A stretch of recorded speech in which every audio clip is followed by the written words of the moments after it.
Before we continue to the sets of 3 equations and 3 variables, I would like to introduce the technique of Gaussian elimination. It is a technique with which you can find solutions to systems of equations that is more structured than the method of substitution, which you may be familiar with. So I will explain Gaussian elimination for a 2x2 set of equations, explaining all the what you expect to find for all 3 cases. So one solution, infinitely many solutions, or no solution. So let's start with x plus y is equal to 2, 2x plus 3y is equal to 5. So this was the first example we had, and we know it has a single solution, namely x is 1 and y is 1. We will rewrite this system as, well, actually, before we continue to the augmented matrix, there's something we can do to manipulate the system of equations. There's one, we can multiply an equation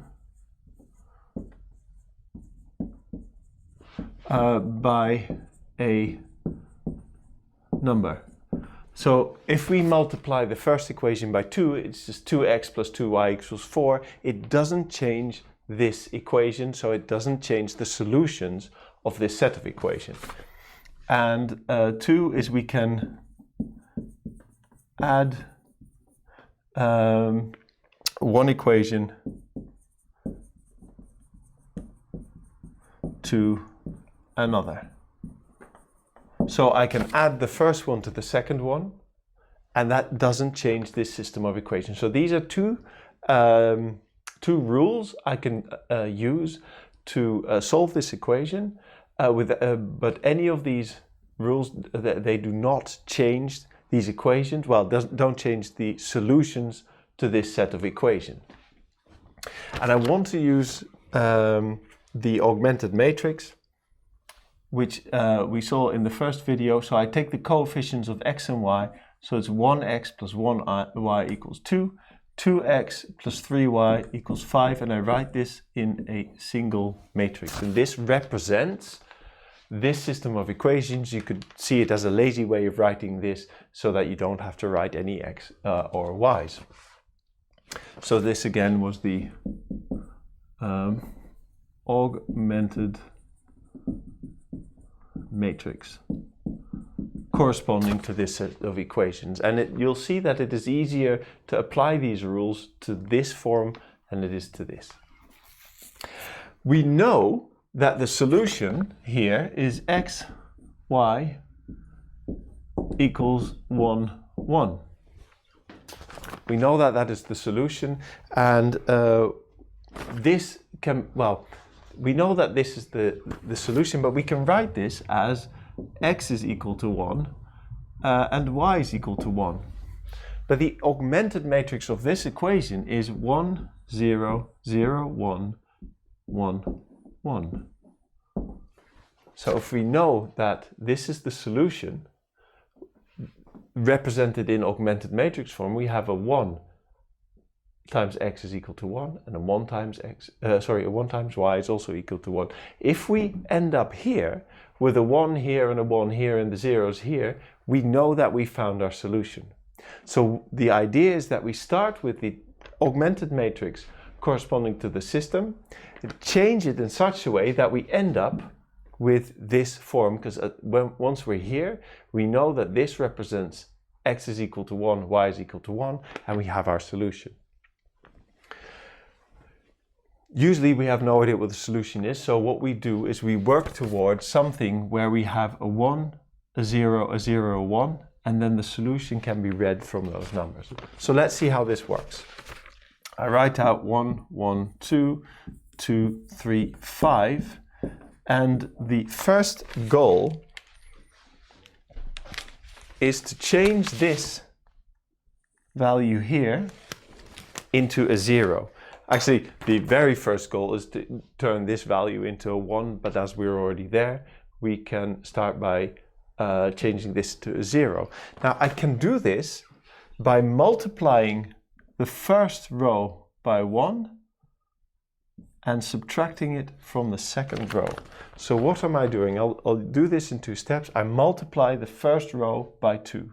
So I get that this system is the same as 2, 2, 4, 2, 3, 5. And the only thing I've done is multiplied the first row by 2, which is okay. I can multiply an equation by any number. So I multiplied the first equation by 2. Then I can add one equation to the other. I can also subtract one equation from the other. So I subtract the first row from the second row. That will give me, well, the first row obviously doesn't change, and the second row I get 2 minus 2 is equal to 0, 3 minus 2 is equal to 1, and 5 minus 4 is equal to 1. So I've multiplied the first row by 2 and then subtracted it from the second row, and I'm left with this. Now first I'll divide this row by 2 again, so I have a nice 1 there. So this turns into 1, 1, 2. So that was what we started with. 0, 1, 1. And the squiggle here is that this set of equations is equivalent to this set of equations, and we continue. Now, so I've created my 0 in this position. The next, so I have a 1, I have a 0. I would like a 1 here, which I already have conveniently, and now I'd like a 0 in this position. And I can do that by subtracting the second row from the first row. And this is my shorthand version of taking this row and taking it, subtracting it once from the top row, and we get 0, 0, 1, because this one doesn't change. I'm subtracting it from the first row, and I get, well, 1 minus 0 is 1, 1 minus 1 is 0, and 2 minus 1 is equal to 0. And I am in the form where I now can say, well, the top row, so remember we went from a set of equations to an augmented matrix. I'm now doing the reverse, where I say, okay, this is x plus 0y, well, 1x times 0y is equal to 0. Sorry, this is supposed to be a 1, because 2 minus 1 is equal to 1. And I have 0x plus 1y is equal to 1. That is the same as saying x is equal to 1 and y is equal to 1. So this set of equations is the same, has the same set of solutions as this one.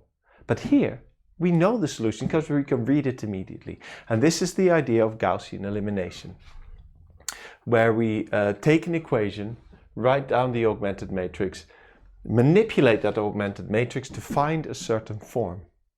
Now, if we have only one solution, the augmented matrix will have 1s on the diagonal and 0s everywhere else, where we have a solution for x and y. Well, it's a single solution, but we have a value for x and a value for y. But as we saw in the previous video, a 2 by 2 set of equations can have one solution, infinitely many solutions, or no solutions at all. And what I want you to show you is what you get just before you write down your solutions. What kind of shape does this take before that identifies in which category you fall? Now you might say, well, Alistair, I can do this very easily with substitution. Yes, this is true.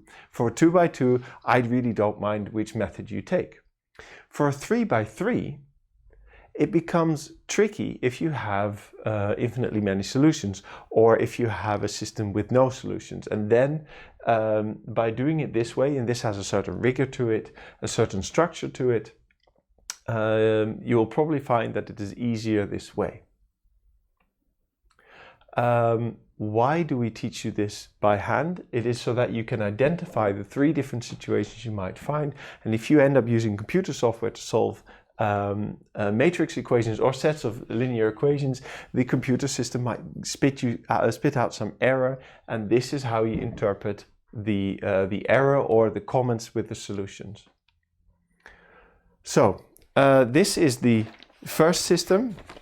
So we know that we would end up with a single solution. I'm going to just move this to a different part of the board. I'm just going to, well, we can take this away. And I'll just erase this and quickly rewrite it here. So if we want a 0 here, what I can also do is subtract the first row twice from the second row, and we get 2 minus 2 times 1, sorry, I'll just write this out, which is 0. 3 minus 2 times 1 is 1. 5 minus 2 times 2 is also 1. And the last step is subtracting the second row from the first one once, and we get 0, 1, 1, 1, 0, 1. With our solution, x is equal to 1, y is equal to 1. So this was the first case. So let's have a look at, well, why not another example where we get a single solution.